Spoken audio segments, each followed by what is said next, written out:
JJ, good morning. How are you today? Fantastic. And how about you, Brenny? Oh man, it is a gorgeous day down here in the desert. We're going to finish this up, and I'm going to go out and play some doubles on the clay here at the Mission Hills Country Club. On the clay. On the clay. Isn't it grass season? It is grass. It's always grass season, but occasionally we have to unspoil ourselves and go out in the clay for some doubles. So Go play in the dirt. yeah, go play in the dirt. It'll be fun.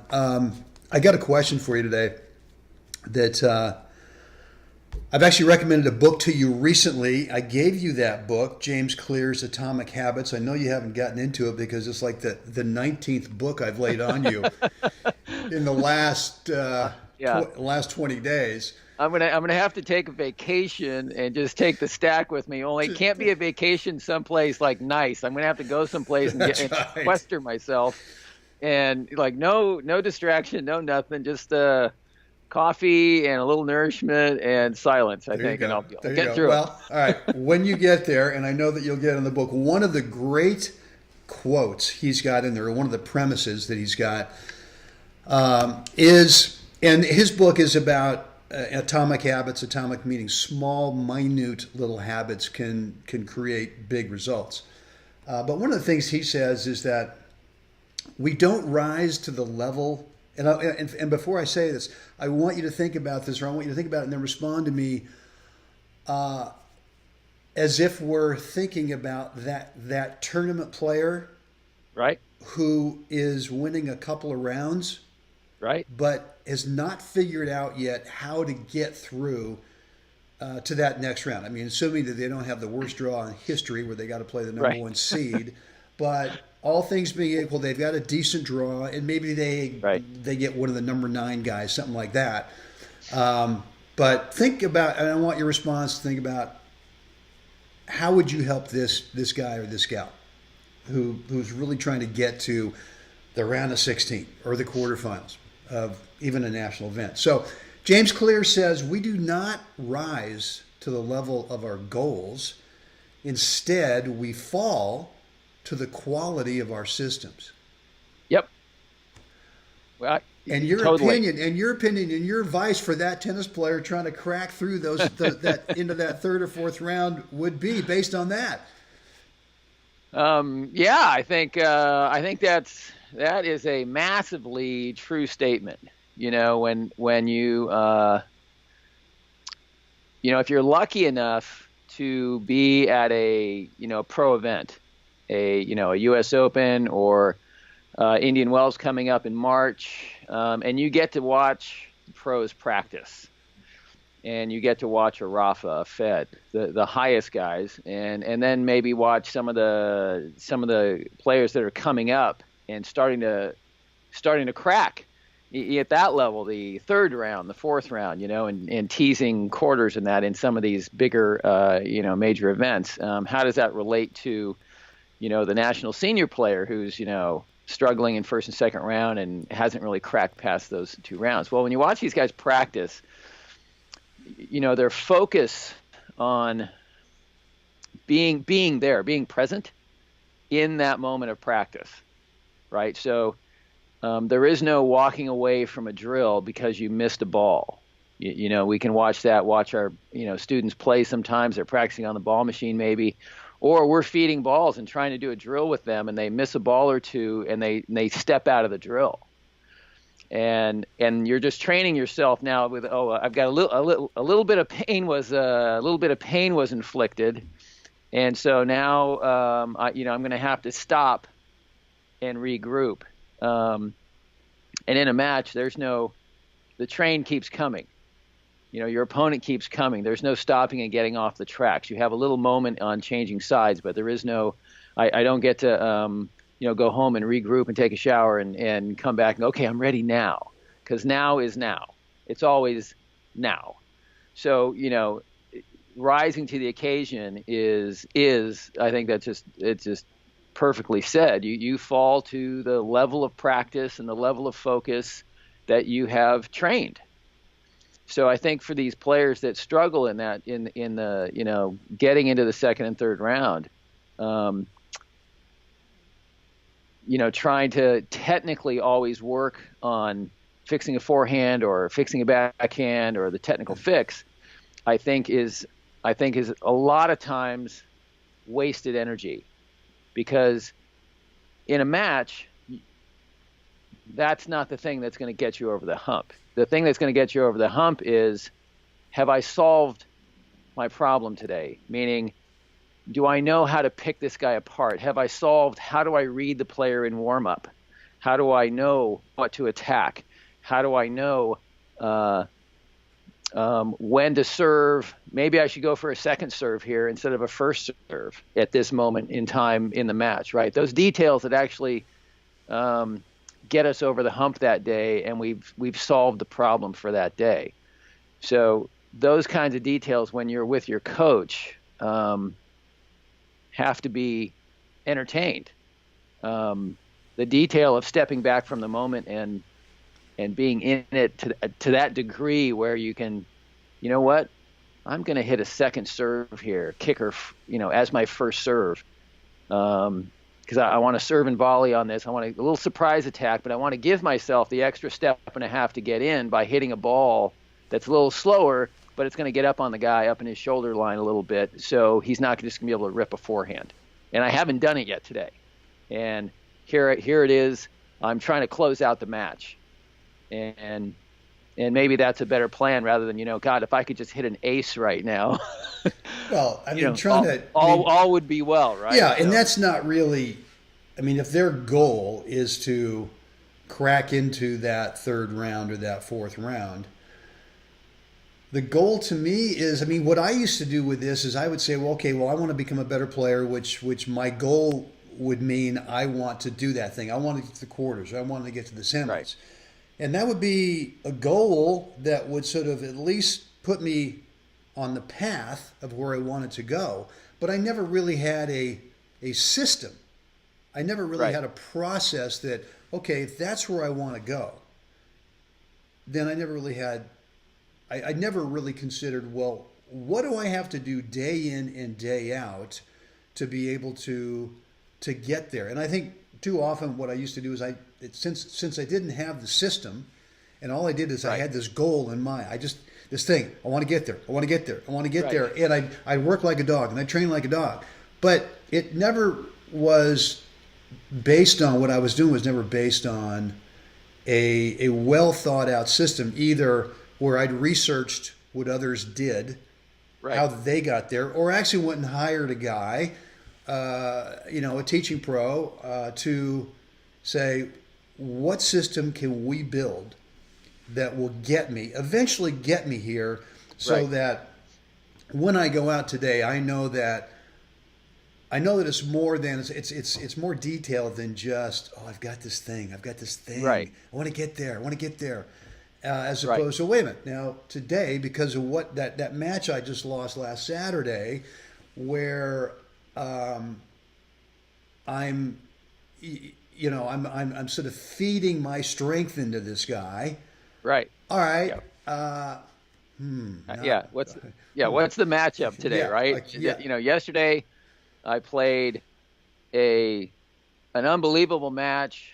I played great. Of course, the guy I played was feeding my strength all day and made me look like a god. Right. Yeah.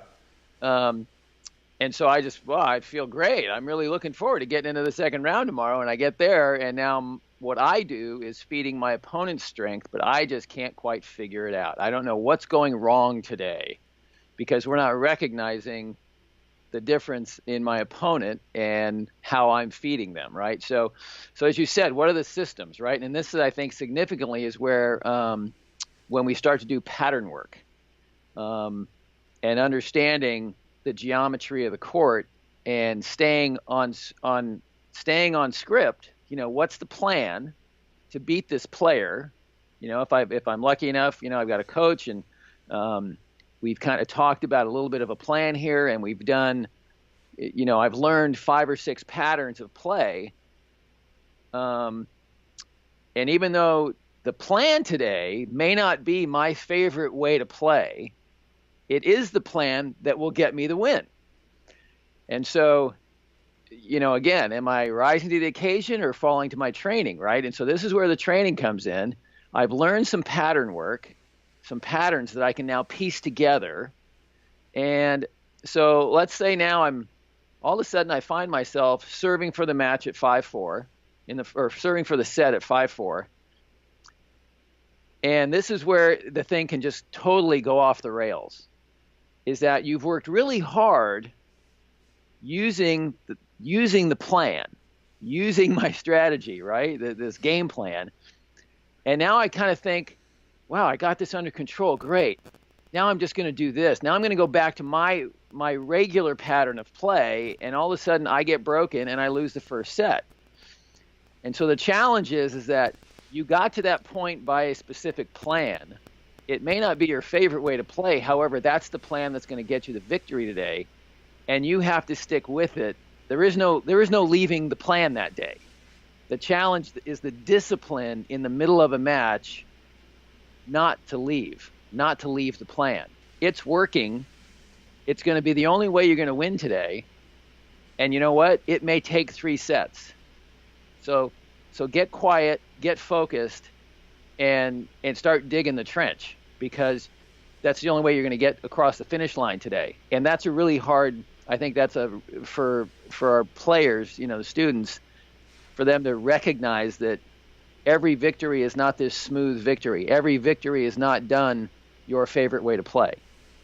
And yeah. Well, and I think when you have a system and you practice what you've defined that's going to build or that's going to create that system, and you practice within it, you practice this process, and part of that is what you just said. Well, I need to learn this one style of play, even though it may not be my favorite way, but against certain opponents, I'm going to have to deploy that style.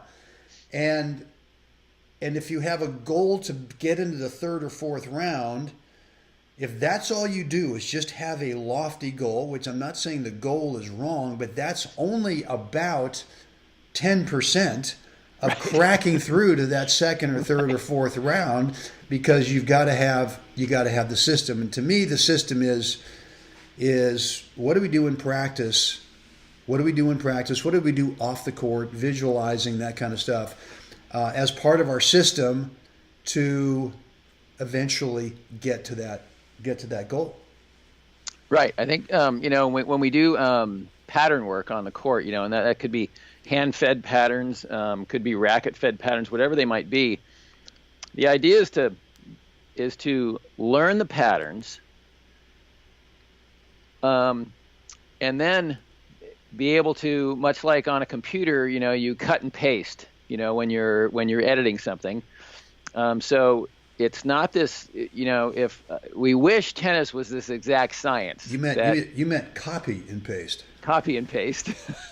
Cut. I don't want to hit any more forehands in the court, so I'm going to cut that out. Well, there could be a little cut and paste too, because here's what happens, right? So you've learned a pattern. Yes. Let's say, ball number 1 is a ball that's come up the middle of the court. I've decided to step around and hit a semi inside out forehand to drive it into their backhand corner. They give me, the pattern might be now their next ball is a slice maybe or a chip back into my backhand corner, but it's not significant. I can get around and hit another forehand and hit it deeper into their backhand corner, right? Producing possibly another backhand from them that might be a little bit late, that gives me a kind of a court-centric ball that I can come in and now go opposite corner because I've created space to use. So what happens is my first ball, I'm off target by 4 feet, and it's a genius ball now, because now it's landed within a 1 foot box square in the deep backhand corner, and he dishes up that court-centric short ball on the next ball. So I've just jumped from, I didn't go 1, 2, 3. I just went from 1 to 3. And so that's where, we're... Would that be copy and paste to cut and paste? Copy and paste, cut and paste, I don't know, right? Anyway, the idea, though, is that you've got to be flexible in the moment, right? And so we're going to start now to move from pattern to pattern and recognize the geometry that those patterns create, because we've practiced them. So we don't panic when, well, Jeff, he didn't hit the ball right here to me like you said in the pattern. And so the pattern is to understand the geometry, to give yourself a plan, a significant plan to stick with, and then to recognize as the next possibility, the next opportunity comes up, and what to do with that ball without going through the mental gymnastics of, what do I do with this ball? Oh, I'm right here in the court. Brent has fed me this ball 10,000 times. And so I know I'm supposed to take this ball and drive it, up the line, or I do this, and then I go to this next place on the court because I'm assuming the ball's coming back, and I'm going to be right in this position to take the next volley cross court, or whatever the plan is. But that's where the pattern work comes in. I think it frees up the mind to be much more present tense than the ball coming. And every ball that's coming over, I'm, in this kind of reactionary. Is it working out? I'm not sure what to do with this ball. Well, yeah. I mean, when you say present tense, it's like goals are future tense, right? And systems to me are systems might be past tense that we've been practicing, and now it's your training. Yeah, and so because that to me is really where you start to win those matches is you are in the present moment, and you are trusting your training. You're not trying to reinvent the wheel. You're not trying to manufacture. Oh boy, okay, Jeff taught me this thing deep to the backhand side. I've just done it. Here's that short ball. Now I got to turn. I got to have my racket here, and I got to do this, and I got to contact here, and I got to make sure I keep my eyes down, and all this kind of stuff, right? Because I think part of that system that you're training within is to get comfortable that, and we talk about this all the time, that you can trust. You can trust the technique you've worked on. You can trust your practice. You can trust all the drill sessions without having to continue to manufacture yet again another assembly line short, fat sitter forehand. Right. And to me, that is where you eventually reach that goal is by working within that system. Right. Yeah. I think that's the significant gap, between being able to play different matches along that path to third round, fourth round, quarters, semis, finals, is that adaptability without creating and reinventing your forehand.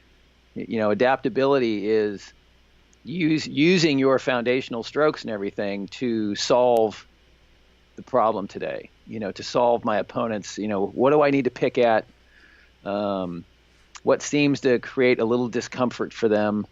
And what tool do I have in my box? Not what tool do I wish I had, but what tool do I have in my box that I can actually inflict a little pain? And I think that's significant too in a player's development is do you know your toolbox? That's a really significant, part of this too is, that's right.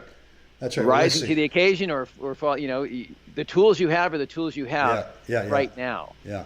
Good. If you don't have a soft handed drop shot from mid-court on your forehand side, today might not be the day. If it's third round and you're having a really tight match, today might not be the day to see if you have that. Right, the scissor kick overhead to the okay. Yeah. All right, I think we beat this one to death, JJ. Good stuff as always. I got one recommendation for everybody, and I'll put a link wherever you're watching this to go pick up James Clear's book, Atomic Habits.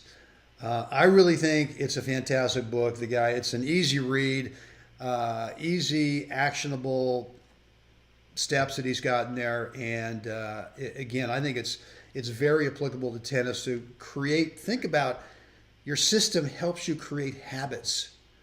And what is a habit? I mean, a habit by definition is something that we can do without having to think how to do it. Right. And so, we're grooving our strokes. We're doing whatever the term you want to use, but basically, what we're trying to create are really good habits.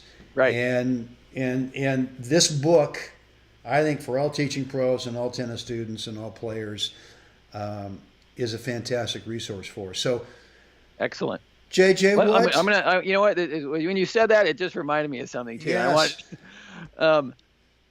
I think we're talking about senior players that play national events, but I can tell you this for a fact.